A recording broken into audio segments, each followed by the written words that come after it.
Hi, everyone.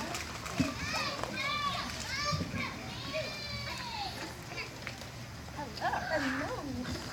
How are you? Thank you. Yes, absolutely. Okay. Every one of us here shares the same story in some fashion or another.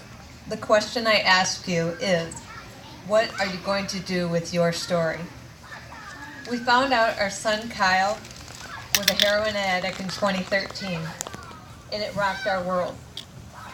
I researched everything about this evil drug, and I realized that my son had released a monster, and that our family would never be the same. We felt so alone. Addiction is not commonly discussed among our friends, let alone having one of our own as a heroin addict.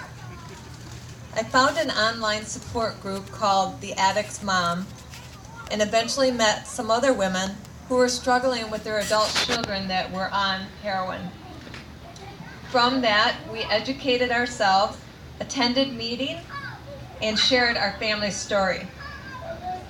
Upon becoming introduced to Families Against Narcotics, we found people like my family and yours wanting to speak out. We offer ourselves to others in bringing relief from the isolation we felt in the beginning. The next few years, I do not need to go into detail because every one of you here have lived it. This year, on February 15th,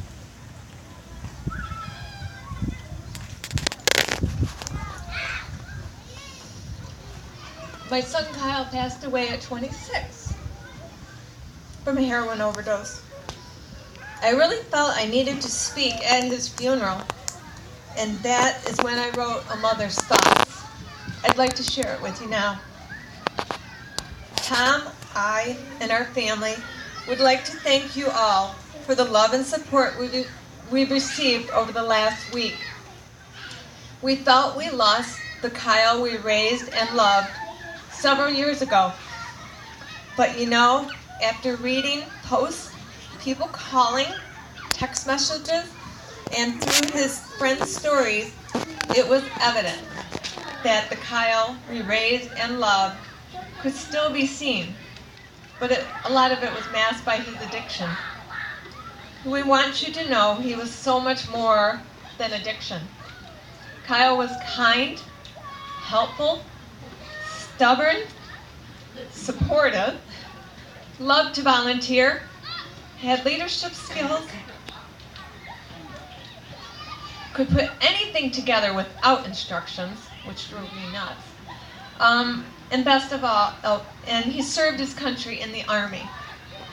Best of all, he had that Kyle smile. He would light up a room. When you have an addicted loved one in your life, you have to find a new normal. Kyle is now at peace, so our family once again have to find a normal without his presence. But his spirit will always be with us. Our hope in Kyle's tragic death is for some good to come of it. We need to start talking about addiction to families, friends, and our communities. We need to rid the shame of addiction, not only for the addicts to get help, but for the loved ones to be able to share their feelings without stigma and shame that is associated with addiction. We give everyone here permission to share Kyle's story. It just may save someone's life. How do we start the communication and ridding the shame? In 3 ways. One is simply by listening for a cry for help. 2 is by not judging when someone is sharing their struggle.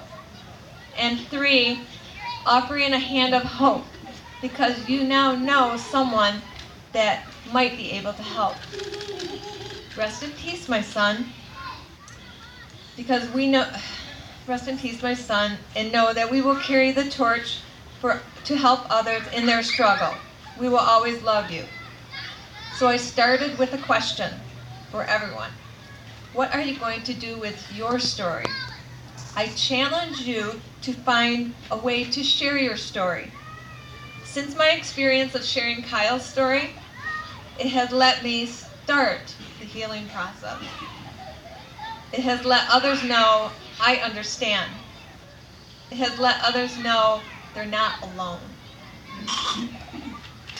A friend this week sent me a quote on the outside of a church, and it says, and so I don't know who quoted this, "One day you'll tell your story and how you've overcome what you're going through now, and it will become a part of someone else's survival guide."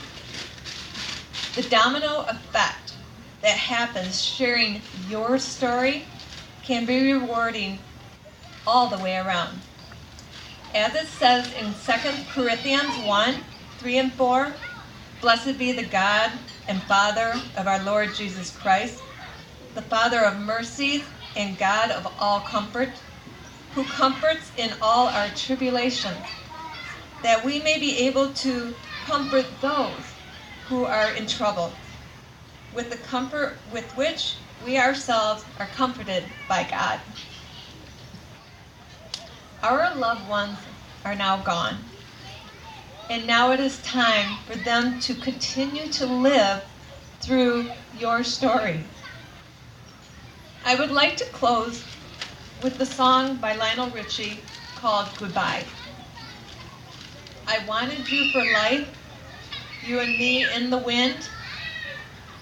I never thought there'd come a time that our story would end. It's hard to understand, but I guess I'll have to try. It's not easy to say goodbye. For all the joy we shared, all the time we had to spend, now if I had one wish, I'd want forever back again. To look into your eyes and to hold you when you cry. It's not easy to say goodbye. I can remember all those great times we had. There were so many memories, some good and some bad. Yes, and through it all, these memories will last forever. There's peace in where you are. Maybe it's all I need to know. And if I listen to my heart, I'll hear your laughter once more. And so I've got to say, I'm glad you came my way. It's not easy to say goodbye. Goodbye. Thank you.